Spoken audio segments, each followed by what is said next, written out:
My name is Anthony Azrak. My name is Grace. My name is Maria. My name is Mingsigou. Mon nom c'est Nicolas. My name is BJ. Je m'appelle Ruingdu. My name is Dr. Jamie Marie Duggan. My name is Stephanie, and I'm a social worker at the CLSC. Tell us about your mental health trip during the past year of the pandemic. Let it all out. How the world, racism, change, and your life affected you.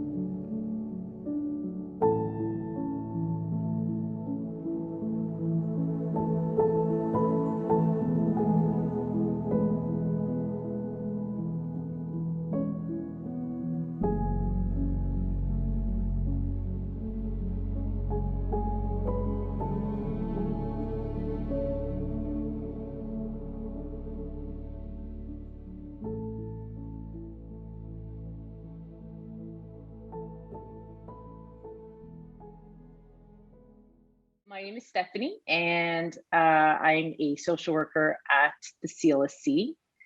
To give a little bit of background, so I graduated from Concordia in 2016. I had a bachelor's in human relations and psychology at the time. Then I went on to do crisis intervention for 5 years. And then I was like, okay, well, I wanted to learn more. I wanted to grow and to educate myself more. And so I went to the University of Calgary to do my bachelor's of social work. And so I graduated last year, actually, and went from crisis intervention to CLSC work. So my name is Dr. Jamie Marie Duggan, and I'm a psychologist with the West Island Therapy and Wellness Center. I've been practicing there for about 8 years now. I've worked also in the public sector at some really phenomenal schools and hospital programs, and now I work strictly in a private capacity. So I completed my schooling. I did honor psychology at John Abbott, and then I transferred to Concordia to do my undergrad. And then I did grad school, so it was a combined master's and PhD program at McGill University in the School and Applied Child Psychology program.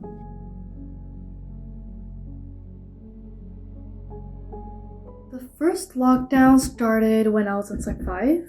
My mental health was horrible at that time. So when the pandemic hit, I don't know what I expected. No one knew what they expected.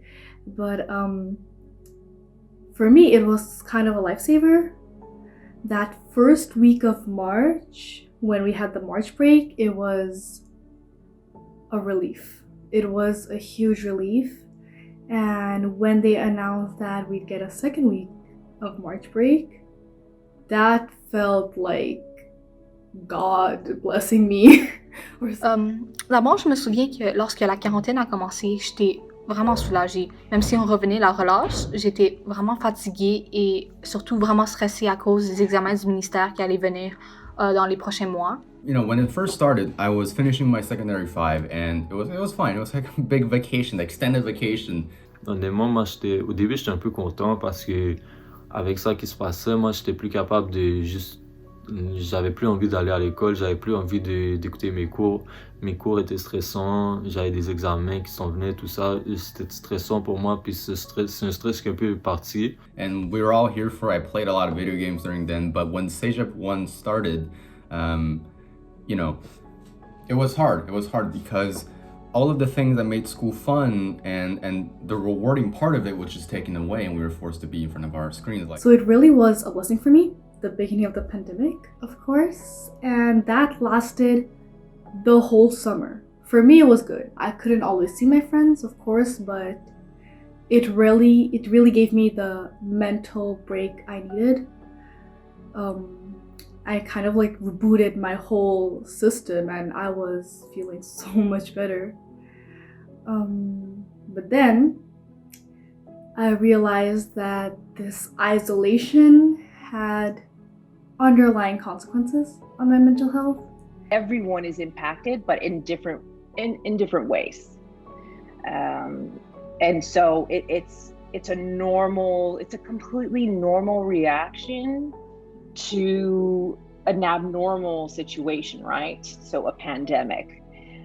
which we're not used to. It's not something that we don't see that every day. So I refer to that as a type of trauma. It's a collective trauma.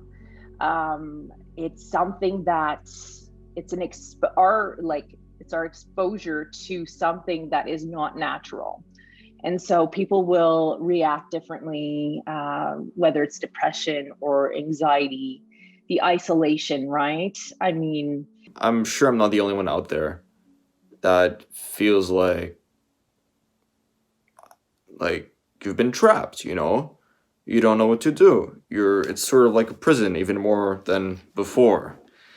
We all know that the past year has been messed up. It's been a freak show. It's been unpredictable. It's been draining mentally, physically, emotionally, in every single way. I've been having trouble even before the pandemic, even before 2020. I was having trouble and I was trying to get back up, but then the pandemic happened and it just crumbled to the point where now I'm like used to it. Like, yes, I have depression, I have anxiety. My mental health over COVID-19 during the pandemic was actually quite depressing.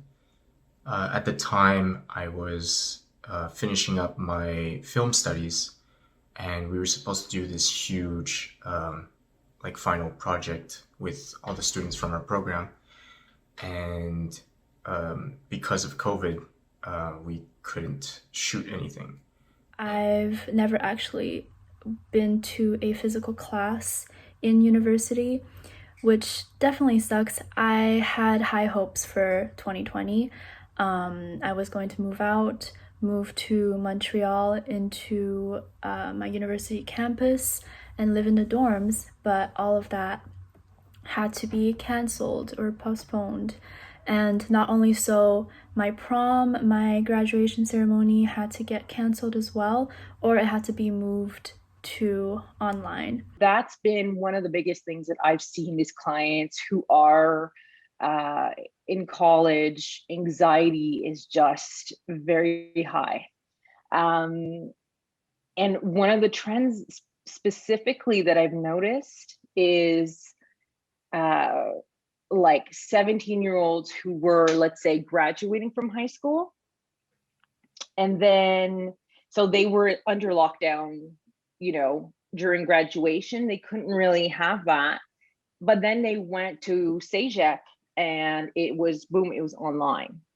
I would have to say that is the biggest trend that I've seen in terms of, the teenagers who have been affected by this. Completely normal to be feeling that anxiety. Over time, my anxiety really developed into a quite overwhelming disorder. It started with, I need to get into science so that I can do this life the way it's supposed to be done. And it started with that, and soon I was barely able to go out of the house. I had a few panic attacks per day. It was very, very bad for me. Online school was very, very difficult for me. That was probably the most challenging part. I was there 3 hours sometimes in front of a screen. I can't do that. Having so uninteractive classes for 3 hours straight, I could not do that. I could not get my attention on that thing, no matter how hard I tried. I feel so much for the young adults, 18 to 25. I can't imagine, seriously, just can't imagine being home, right? You guys are home all the time. You're doing classes back to back, sometimes online, and I'm like, that's crazy. Sometimes I have classes from 8:30 to 5:30, and after that I do my homework, I eat dinner, and when do I get out of the house? By the time it's all finished, it's already past 8. So you feel trapped. You don't know what to do. I think it's somewhat reassuring to know that we're all like those are normal things. If I could describe myself in one word during the past year, is surviving.